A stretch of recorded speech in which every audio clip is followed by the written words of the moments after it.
시청자 여러분 그리고 장병 여러분 안녕하십니까? 국방뉴스를 전해드립니다. 국방부가 범정부적으로 추진하고 있는 규제개혁에 맞춰 군사시설과 예비군 훈련 등 다양한 분야에서 규제를 개선했습니다. 국민의 불편함은 줄이고 국민과 기업의 참여를 확대하는 국방부의 규제개혁 성과를 오상영 기자가 정리했습니다. 국방부가 국민의 권리를 보장하고 불편을 줄이는 규제개혁을 추진했습니다. 우선 군사시설 보호와 안전을 위해 국민의 재산권이 제한되는 부분을 가능한 최소화하도록 합리적으로 조정했습니다. 올해는 탄약고 현대화 사업을 완료한 충남 천안 등 총 20.4제곱킬로미터의 군사시설 보호구역을 해제했고 4.5제곱킬로미터를 완화했습니다. 이와 함께 군사시설 보호구역 내에 수목장 등 자연장지를 설치할 때 군부대 협의를 생략할 수 있도록 했습니다.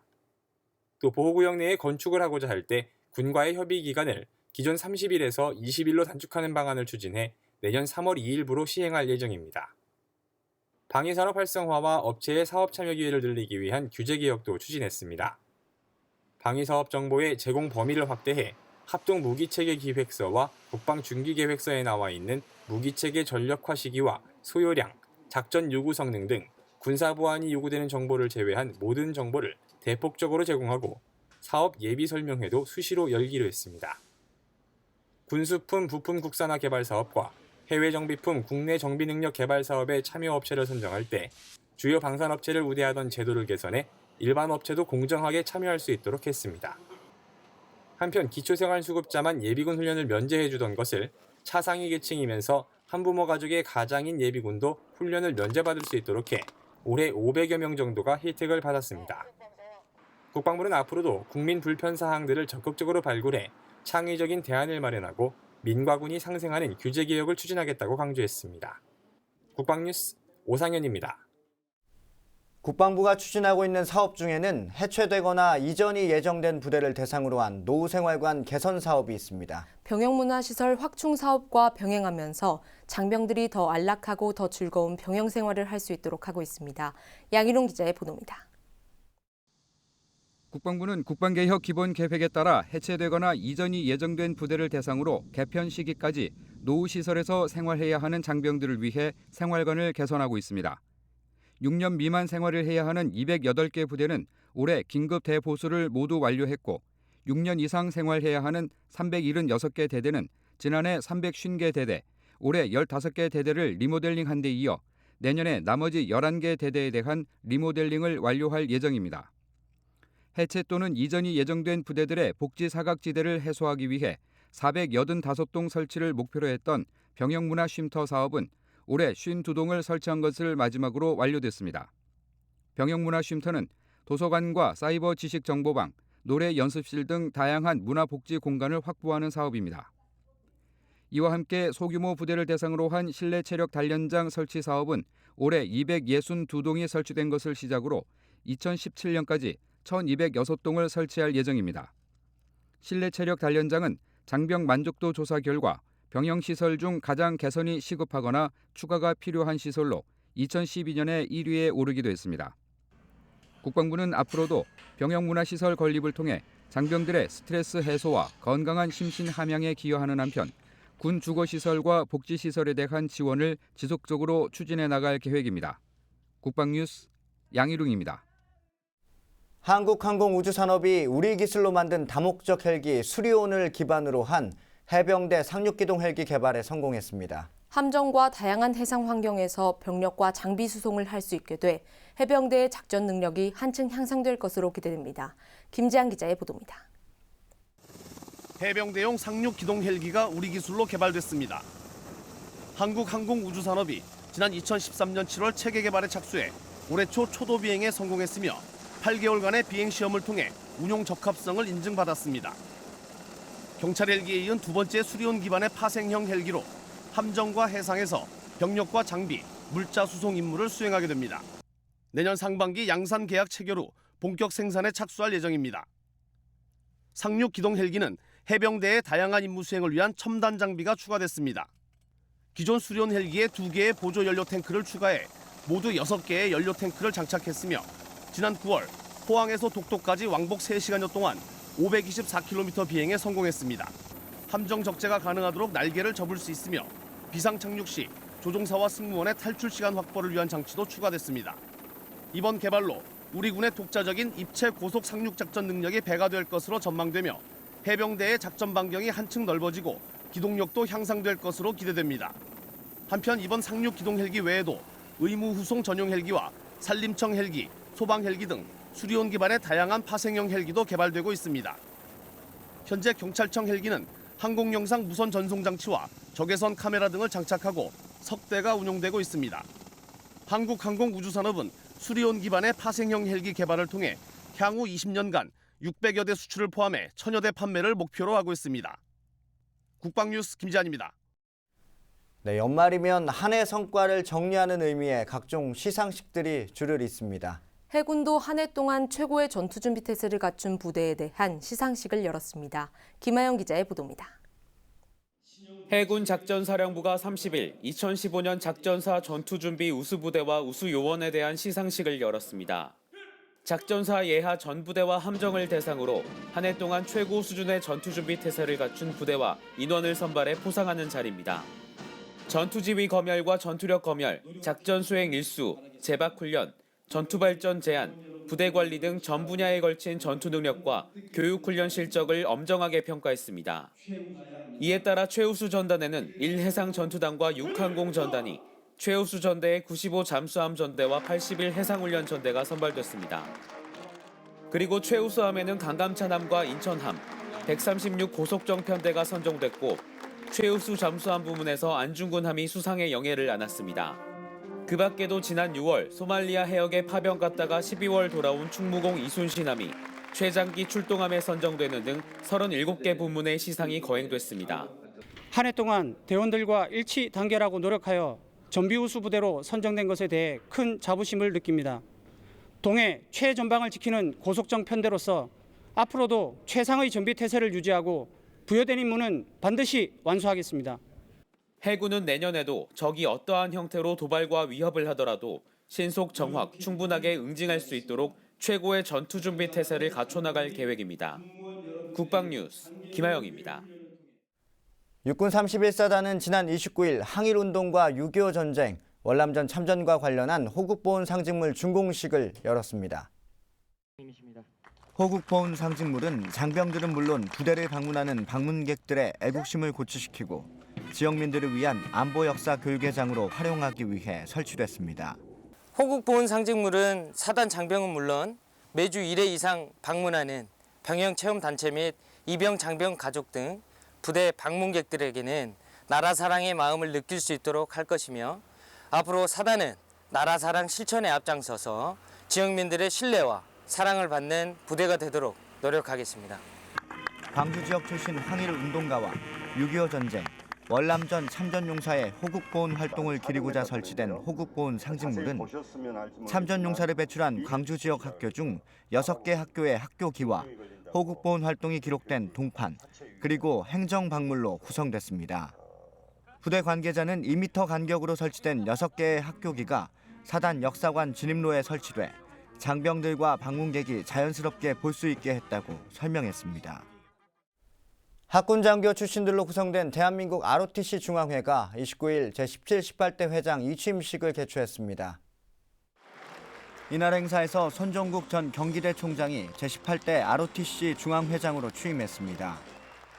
손 신임 회장은 성균관대를 졸업하고 학교법인 경기학원 이사장과 경기대 총장, 한국대학배구연맹 회장 등을 역임했습니다.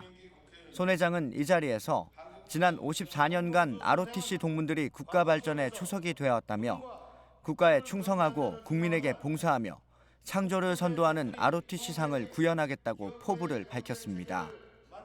이날 행사에는 김무성 새누리당 대표와 박원순 서울시장, 김인규 한국전쟁기념재단 이사장, 버나드 샴포 미 8군 사령관 등이 참석했습니다. 한편 ROTC 중앙회는 이날 ROTC 통일 행복나눔 송년회도 마련해 2억 7천만 원 상당의 성금과 위문품을 사회복지시설과 단체에 전달했습니다.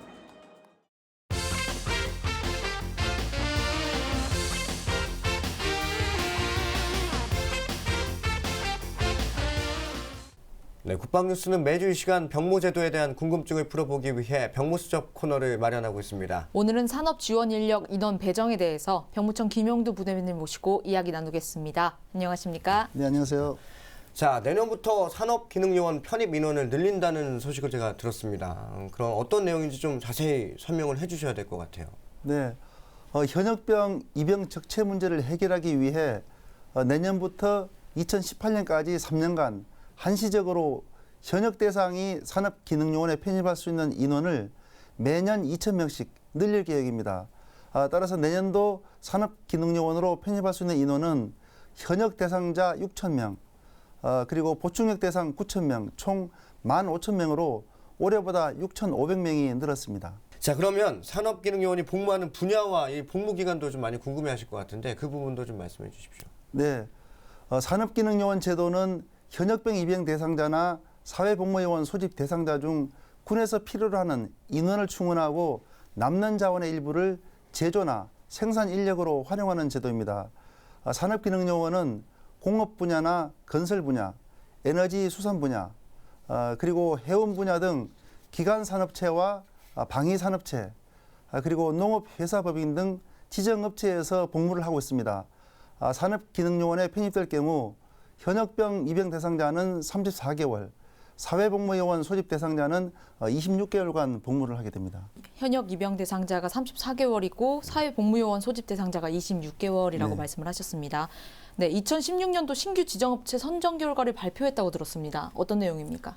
네, 올해까지 산업기능요원을 활용하지 않는 업체가 내년도 산업기능요원을 새로 채용하고 싶을 경우 지난 6월 30일까지 신규 지정업체로 신청을 받았습니다. 병무청에서는 지난 10월 5일부터 10월 30일까지 상시 근로자 수와 공장 등록 여부 등 지정업체로 선정될 수 있는 자격이 있는지 여부를 조사를 했습니다.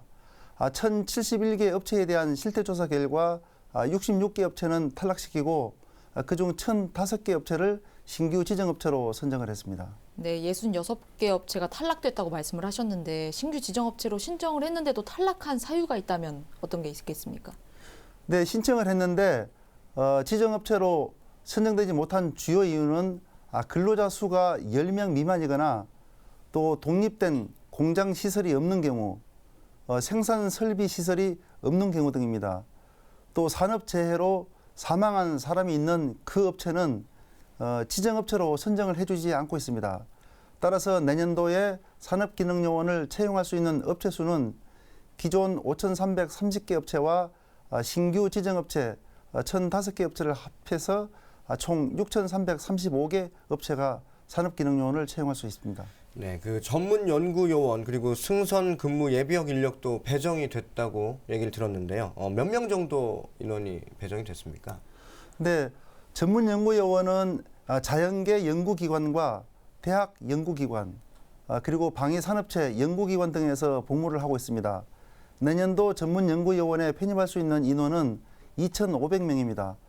그리고 승선근무 예비역은 해운업 분야나 수산업 분야에서 근무하고 있는 사람입니다. 내년도 승선근무 예비역에 편입할 수 있는 인원은 1,000명입니다. 네, 최근 언론에 이 박사과정 전문 연구요원에 편입되기 위해서 연구보다도 오히려 영어 시험에 매달린다 이런 보도가 있었습니다. 네. 이유가 뭡니까? 네, 박사과정 전문 연구요원은 병무청장이 배정한 600명을 교육부 장관이 선발을 하고 있습니다. 전문 연구요원 선발 방법은 대학원 성적과 탭스 성적, 그리고 한국사 능력 검정 시험 3개 과목을 합산해서 선발을 합니다. 그런데 대학원 성적과 한국사 성적은 격차가 없어 탭스 성적이 합격 여부에 결정적 요소로 작용을 하고 있습니다. 따라서 탭스 성적을 높이기 위해 휴학을 하거나 대학원 진학했을 때부터 영어 공부를 하고 있는 실정입니다. 병무청에서는 이러한 문제점을 해결하기 위해 지난 6월 교육부 장관에게 선발 방안을 다시 검토해 줄 것을 요청을 해서 지금 교육부에서 검토를 하고 있습니다. 알겠습니다. 네, 오늘이 사실 병무수첩 마지막 시간이었습니다. 그동안 병무수첩 코너를 통해서 병무 행정과 관련된 다양한 정보를 주신 우리 병무청 김용두 부대변인님께 다시 한번 감사 말씀드리겠습니다. 감사합니다. 네, 감사합니다. 고맙습니다. 다음은 국방 게시판입니다. 국방홍보원에서 현역 앵커를 선발합니다. 육군 중소위 1명과 부사관 1명이며 전속 후 2년 이상 근무가 가능해야 합니다. 접수는 1월 7일부터 13일까지 우편 또는 인트라넷으로 하시면 됩니다. 자세한 사항은 국방홍보원으로 문의하시기 바랍니다. 공군본부가 제225기 공군부사관 후보생을 선발합니다. 1월 8일까지 신청이 가능하며 인터넷 홈페이지를 통해 접수하시면 됩니다. 합격한 인원들은 16년 9월 1일에 임관하게 됩니다. 자세한 사항은 공군모집 인터넷 홈페이지 또는 공군모집 안내처로 문의하시기 바랍니다. 육군본부가 16-1기 전문하사 중 단기 하사로 복무할 인원들을 모집합니다. 전 병과에서 300명을 선발하며 지원을 희망하시는 분들은 부대 인사과를 통해 지원서를 제출하시면 됩니다. 자세한 사항은 육군본부 인트라넷 홈페이지를 참고하시기 바랍니다. 육군본부가 2016년도 전반기 UMPKO 파병 인원을 선발합니다. 총 4개 지역에서 11명을 선발하며 소령과 대위급 장교를 대상으로 선발합니다. 참여를 희망하시는 분들은 1월 6일까지 국방인사정보체계를 통해 지원하시면 됩니다. 자세한 사항은 육군본부 인사사령부로 문의하시기 바랍니다. 네, 국방부는 고된 훈련을 마치고 장병들이 편히 쉴 수 있도록 노후된 생활관을 개선하기 위한 사업을 추진하고 있는데요. 네, 장병들을 위한 문화복지시설 확충 노력까지 더해져 2016년에는 만족도가 더 높은 병영 생활이 되기를 기대해 봅니다. 네, 국방뉴스를 마칩니다. 시청해 주신 여러분 고맙습니다.